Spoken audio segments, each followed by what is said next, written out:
روزہ دن بھر سونے کا نہیں، روزہ احساس کا نام ہے، احساس کا اللہ تبارک و تعالی نے پورا ایک مہینہ رمضان شریف کا ہمیں عطا فرما دیا کہ ہم اس ماہ مقدس میں بھوکے پیاسے رہ کر محسوس کریں کہ جب ہماری اختیاری بھوک کا یہ عالم ہے تو کسی غریب کی اضطراری بھوک کا کیا عالم ہوتا ہوگا۔ مگر وہ لوگ جو احساس کی شاہراہ پر چلنے کی کوشش ہی نہ کریں، سحری کرتے ہی سو جائیں، پھر دن کا بیشتر حصہ سو کر گزار دیں، وہ کسی غریب کی اضطراری بھوک اور پیاس کا کب احساس کر سکیں گے۔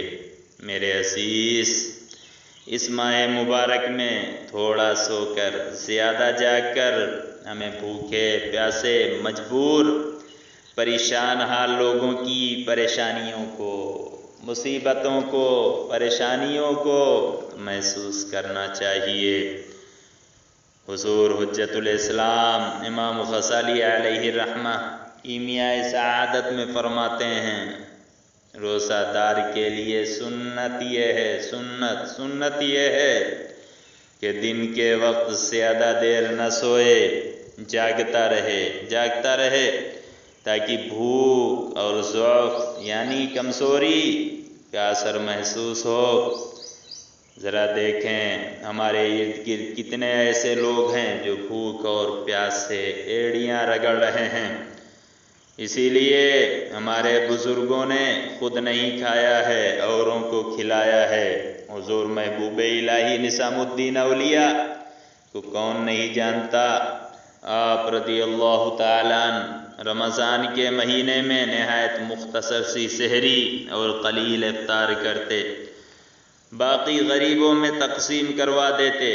ایک دن خادم خاص کہنے لگا، حضور آپ نے افطاری میں بھی کچھ نہیں کھایا اور اب سحری میں بھی کچھ نہیں کھا رہے ہیں، سرکار ایسے کیسے کام چلے گا؟ کمزور ہو جائیں گے، صحت گر جائے گی، سرکار کچھ تو کھایا کریں۔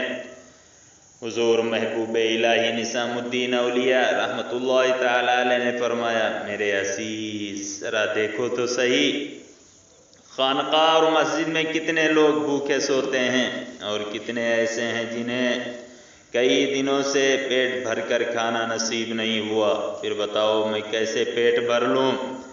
یہ کہہ کر اتنا روئے کہ آنسوؤں سے داڑھی مبارک تر ہو گئی۔ اس طرح ہمارے بزرگوں نے اپنے عمل کے ذریعے ہمیں بتایا ہے کہ اچھے مومن کی نشانی کم کھانا، کم بولنا اور کم سونا ہے۔ آپ اخبار اٹھا کر دیکھیں، ہر دن ایسی خبریں نشروں سے گزرتی ہیں کہ ایک باپ نے اپنے بچوں کو ٹرین کے آگے پھینک دیا، ایک ماں نے اپنے بچوں کو چھت سے نیچے پھینک دیا، ایک شوہر نے بیوی بچوں کو قتل کرنے کے بعد خودکشی کر لی۔ کیا کبھی آپ نے ان خبروں کا پس منظر جاننے کی کوشش کی؟ کیا ان بچوں کے قاتل صرف ان کے باپ یا ماں ہوتے ہیں؟ نہیں، ان بچوں کے قاتل وہ صاحب ثروت لوگ بھی ہوتے ہیں جو خود تو آسودہ ہوتے ہیں مگر دوسروں کی آسودگی کے بارے میں لمحہ بھر بھی نہیں سوچتے۔ خود کے بچوں کو تو قیمتی سے قیمتی لباس پہناتے ہیں لیکن غریب کے بچوں کے لیے پھٹے پرانے کپڑے بھی نہیں ہوتے۔ یہ مومن کا وطیرہ نہیں، یہ اہل ایمان کا طریقہ نہیں کہ اپنی ہی ذات پر نظر ہو اور دوسروں کا خیال نہ ہو۔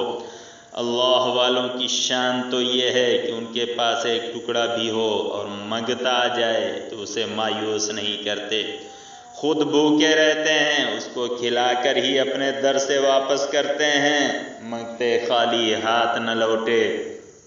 کتنی ملی خیرات نہ پوچھو، ان کا کرم پھر ان کا کرم ہے، ان کے کرم کی بات نہ پوچھو۔ آؤ ذرا ایک واقعہ سنو، مولا کائنات سیدنا علی المرتضیٰ رضی اللہ تعالیٰ عنہ، سیدہ فاطمۃ الزہرا رضی اللہ تعالیٰ عنہا نے روزے رکھے، حسنین کریمین تھوڑے سے جو لائے، محنت کر کے کھانا پکایا، اور شام کے وقت جو کی روٹی اور پانی سے افطار کرنے لگے۔ اسی دوران ایک شخص آ گیا، اس نے کہا میں یتیم ہوں، یتیم، میرے پاس کھانے کو کچھ نہیں۔ سیدہ فاطمہ الزہرا، سیدنا علی المرتضیٰ نے سارا سامان اٹھا کر کے سب کچھ اس فقیر کو دے دیا، خود پانی سے افطار کر لیا۔ اگلے دن روزہ رکھا۔ جب افطار کا وقت آیا ایک اور شخص آ گیا، اس نے کہا میں مسکین ہوں، کھانا اس کو دے دیا اور خود پانی سے افطار کر لیا۔ تیسرے دن کھانے کا وقت آیا، ایک قیدی نے آواز لگائی میں قیدی ہوں، سارا کچھ اٹھا کے اس کو کھلا دیا۔ جب 3 دن یہ ایثار کرتے رہے اور دوسروں کا پیٹ بھرتے رہے، خود بھوکے رہے، اللہ تبارک و تعالی نے مولا کائنات اور سیدہ فاطمہ کے ایثار کو قرآن میں بیان فرما دیا۔ وَيُطْعِمُونَ الطَّعَامَ عَلَى حُبِّهِ مِسْكِينًا وَيَتِيمًا وَأَسِيرًا، اور اپنا کھانا اللہ کی محبت میں محتاج کو اور یتیم کو اور قیدی کو کھلا دیتے ہیں۔ یہ ہے خانوادہ نبوت کا طریقہ۔ آئے بیمار تو اس کو بھی دوا دیتے ہیں، گالیاں دیتا ہے کوئی تو دعا دیتے ہیں۔ یہ ہے رحمت عالم کا مقدس اسوہ۔ دشمن آ جائے تو چادر بھی بچھا دیتے ہیں۔ خود تو رہتے تھے بھوکے پر اوروں کو کھلا دیتے تھے۔ کیسے صابر تھے محمد کے گھرانے والے۔